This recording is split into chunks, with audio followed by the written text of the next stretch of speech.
Yes, sir. Yes, sir. What it do, gang? We live. We back, man. Welcome back, man. Great seeing y'all again, man. Hope y'all had a nice, relaxing, refreshing All-Star break. I know I did, man. It's good to refresh, restart, recalibrate your system. But we back finally. It's long overdue, man. I had that itch. I was getting antsy. I'm glad it's over. Let's get to it. If you don't know me, man, I'm your humble host, Chandler Blakely, aka Goose. This is the Golden Goose DFS show, man. If you're new to the channel, just stumbling across, you in the right spot. Hit that subscribe button. Definitely, everybody in the sound of my voice, hit that like button, man. Help the small channel grow over here. It's the best kept secret in daily fantasy sports. Let's get it, alright? Yeah, 9 game slate today, man. At the top, let's get right into it. You know I don't like to hold you long. The thumbnail, the poster boy. Give me Damian Lillard. In my opinion, he's just going to be my favorite pay up option on today's slate. I mean, if you just look across the board here, we got Luka Doncic. Still don't feel comfortable with him having to split production with Kyrie over there. We got Jokic in a tight spot against the Cleveland Cavaliers. I mean, if you look at it, it's Jokic. He can get it against anybody, but what's the chance he has his ceiling game here against the Cleveland Cavs, man? You got Joel Embiid going against a tough Memphis defense. He'll probably be my second favorite pay up option, but I like Dame Lillard right now, man. Still should be without Simons.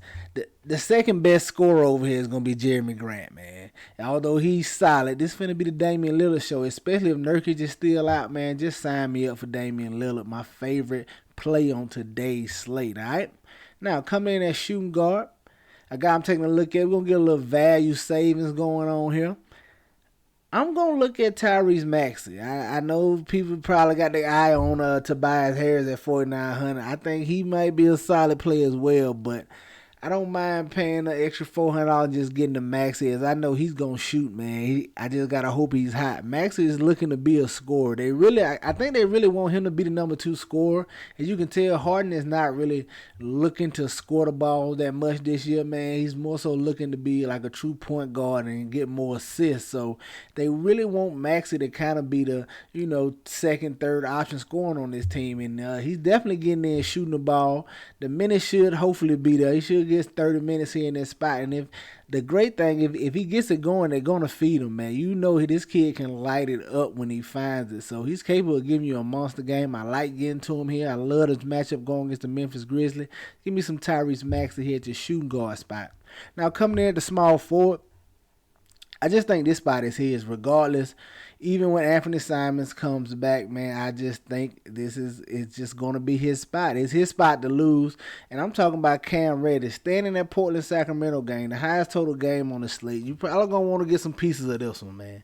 I don't know how on Cam Reddish is going to be. He's probably going to be a little chalk, especially since he had a nice game last time out. I think he's in the starting lineup, and I think he's going to just approach 30 minutes. He's a guy that can provide some offensive help to Dame Lillard, and at this price tag, I do not mind paying them together, all right?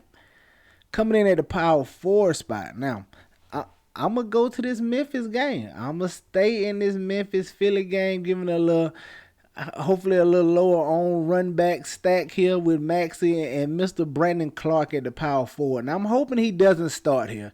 I really just want the backup in this spot. Where's Brandon Clark? I can't even find him. What type of man? But Brandon Clark, man, at the power forward spot, I'm really just interested in the backup.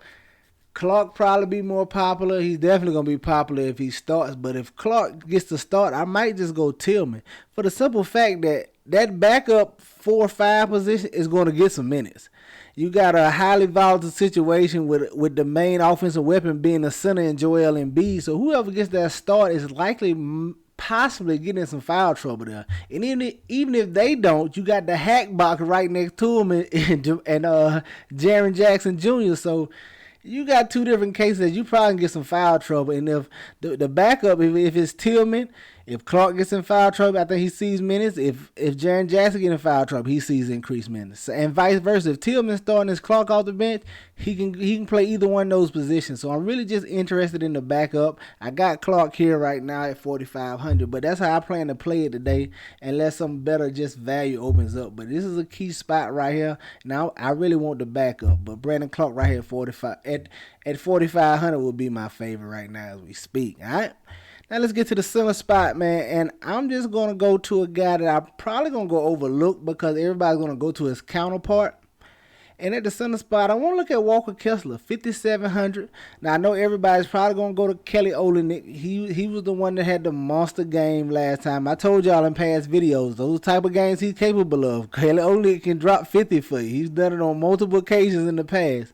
So, he's going to garner some ownership. But I think Kessler eats it in this spot. If the game is close, he should see 30-plus minutes. He should just have a big day on the glass. And you got a team like in OKC City Thunder who likes to get to the rim. Two of their scores, Giddy and SJ, like to get to the cup and finish, man. You know Kessler's a block machine down there, so I like him at 5,700, hoping everybody go to Kelly Olynyk.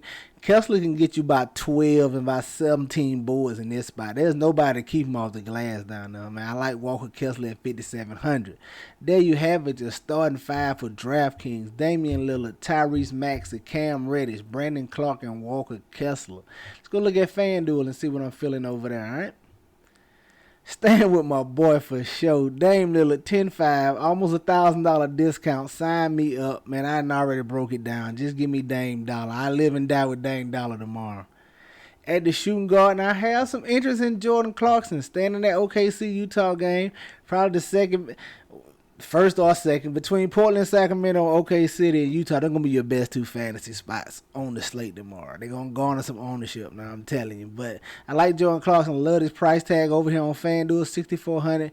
Nice matchup against the Thunder here. I'm especially gonna love him if Markin for some reason misses. I think he's pretty much good to go, but they still got a questionable tag about him, so we'll have to wait and see. But if he misses, Clarkson is probably a lock button. But I like him regardless of whether Markin plays or not. Come at small forward, I'm staying with Cam Reddish, 4,100. Like I said, even if he don't start, I think Cam Reddish is the type of guy, I'm telling you, even if he doesn't start, he probably gets 30 minutes tomorrow. They want him to have that small forward position, so that's why they got rid of Hart and brought him in. So it's his to lose. So Cam Reddish gonna get 30 minutes regardless of whether he starts or not. It's just one of my favorite value plays on the slate already. All right. At the power forward, staying with Brandon Clark, 5,300. Same thing I just said for DraftKings. Same thing is true over here. I really want the backup in this spot because, one, I know he's going to be lower on, and two, I know it's a chance for them to get increased minutes above the person starting in front of them. So it's Brandon Clark right now for the sake of the video, but it could easily be Tillman. Make sure you follow him on Twitter, man, or over on Instagram so you can get the updated starting five about 30 minutes before lock. All right? And at the center, I'm going to run it back with Sabonis, 9,600. I like this price tag a little better over here. Listen, if no Nurkic over there, he should absolutely eat down there going against Eubanks, man. I think he has the size advantage on. He should be able to have his way. He's a little more athletic than Eubanks just from the eye test, just from watching him play. I think the Sabonis could have a nice game here, but definitely need that Nurkic news. I'll be a little more hesitant on him if Nurkic plays, but he should have a big one on the glass, and you know he has triple-double upside. I like getting to him at 9,600 as a run back to this Reddish and Lillard play for like a little mini game stack. Probably going to be popular a little bit, but we're going to get different other spots, man. There you have it, your starting five for FanDuel. Domantas Sabonis, Brandon Clark, Cam Reddish, Jordan Clarkson, and Damian Lillard. Get you some exposure to these guys. Get them in your player pools, man. You know they're going to be in mine. That's going to do it for us here today. Y'all know the motto, man. Chances make champions. Y'all green up. I'll catch y'all next time.